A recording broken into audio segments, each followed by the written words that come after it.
सभी को सुप्रभात।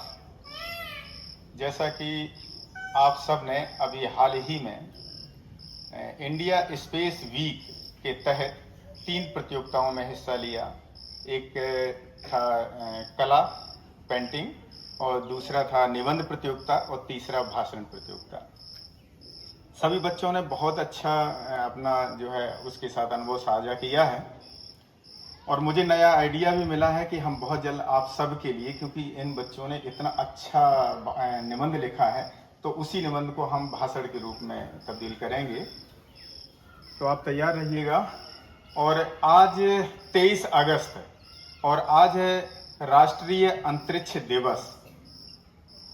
और बच्चों, आप सबको पता होगा कि आज राष्ट्रीय अंतरिक्ष दिवस चंद्रयान 3 जो 2023 में भेजा गया था अंतरिक्ष में क्या नाम चंद्रमा पर जो सॉफ्ट लैंडिंग हुई थी, उसी के उपलक्ष्य में हमारे भारत के यशस्वी प्रधानमंत्री आदरणीय नरेंद्र मोदी जी द्वारा राष्ट्रीय अंतरिक्ष दिवस घोषित किया गया। 2024 में पहला राष्ट्रीय अंतरिक्ष दिवस मनाया गया और 2025 में ये दूसरा हम मना रहे हैं, जिसकी थीम है आर्यभट्ट से गगनयान, प्राचीन ज्ञान से अनंत संभावनाएं। इस थीम पर जो आधारित जो इस बार हम राष्ट्रीय अंतरिक्ष दिवस मना रहे हैं, इसका मुख्य उद्देश्य है कि जो चंद्रयान 3 की जो सफलता है उसको आप तक पहुंचाना, मतलब प्रचार प्रसार उसका जरूरी है। और दूसरा, विज्ञान, प्रौद्योगिकी, इंजीनियरिंग और गणित के क्षेत्र में युवाओं को कैरियर बनाने के लिए प्रेरित करना, ये उद्देश्य है। और इसी उद्देश्य के साथ इस बार का जो अंतरिक्ष दिवस है पूरे देश भर में बड़े हर्षोल्लास के साथ मनाया जा रहा है।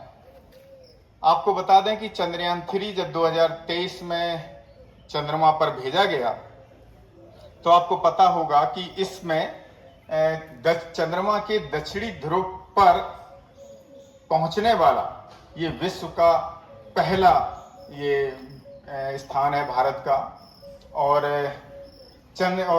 जो मिशन जितने भी भेजे गए हैं उनमें भारत ने अपना चौथा स्थान बनाया है।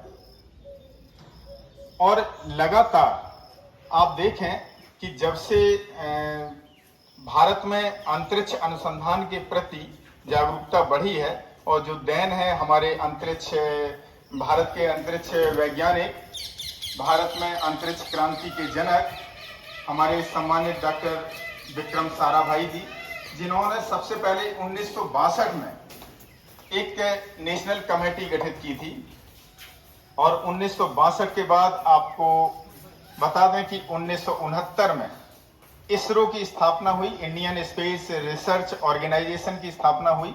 और उसके बाद 1975 में आर्यभट्ट जो है सबसे पहले अंतरिक्ष में भेजा गया रूस के सहयोग से। और आर्यभट्ट के भेजे जाने के बाद रोहिणी 75 जो कि 1980 में भेजा गया। 1984 में भारत के साथ एक बहुत बड़ी उपलब्धि लिखी गई है और वो है राकेश शर्मा जी के अंतरिक्ष में जाने की 1984 में।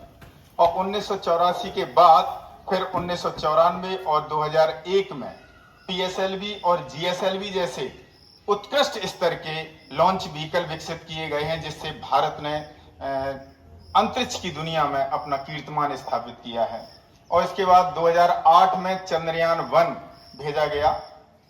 बता दें कि चंद्रयान 1 ऐसा एक सफल मिशन रहा है जिसने चंद्रमा पर पानी की खोज की है, और ये विश्व का पहला देश है जिसने ऐसी खोज की है।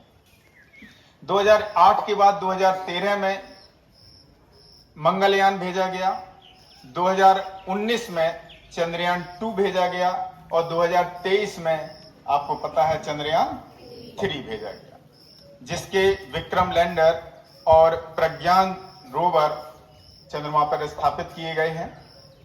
इसके बाद 2025, अभी आपने हाल ही में जून में देखा होगा, हमारे भारत के दूसरे अंतरिक्ष यात्री, एक राकेश शर्मा और दूसरे कौन? अरे लो, अभी जून की बात है और भारत की बात हो रही है, तो शुभांशु शुक्ला नाम सुना होगा।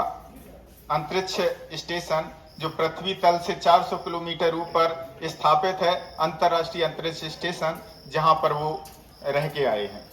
अब 2025 में अपना गगनयान भेजने का प्लान है, जिसमें मानव युक्त मिशन की पूरी प्रयासरत हैं। और इसी के साथ 2035 तक भारत का प्लान है कि हम अंतरिक्ष में अपना स्टेशन स्थापित करेंगे और 2040 में चंद्रमा पर मानव भेजने की योजना है। तो भारत ने जो कीर्तिमान स्थापित किया है, और वो भी कहां से, आर्यभट्ट से लेकर के और कहां तक हम आ गए, गगनयान तक। तो इसी के उपलक्ष्य में जो हमारे प्रधानमंत्री जी हैं, उनके द्वारा घोषित राष्ट्रीय अंतरिक्ष दिवस को आज हम लोग बड़े हर्षोल्लास से मना रहे हैं। और मुझे उम्मीद एक है, आपसे अनुरोध भी है कि आज आप घर पर जा करके और राष्ट्रीय अंतरिक्ष दिवस के उपलक्ष्य में यदि आप अपने मोबाइल से वीडियो बना सकते हैं तो बनाइए और मुझे भेजिएगा, फिर हम आपका भेजते हैं जहां तक संभव होता है। ठीक है बच्चों, इसी के साथ बहुत बहुत धन्यवाद।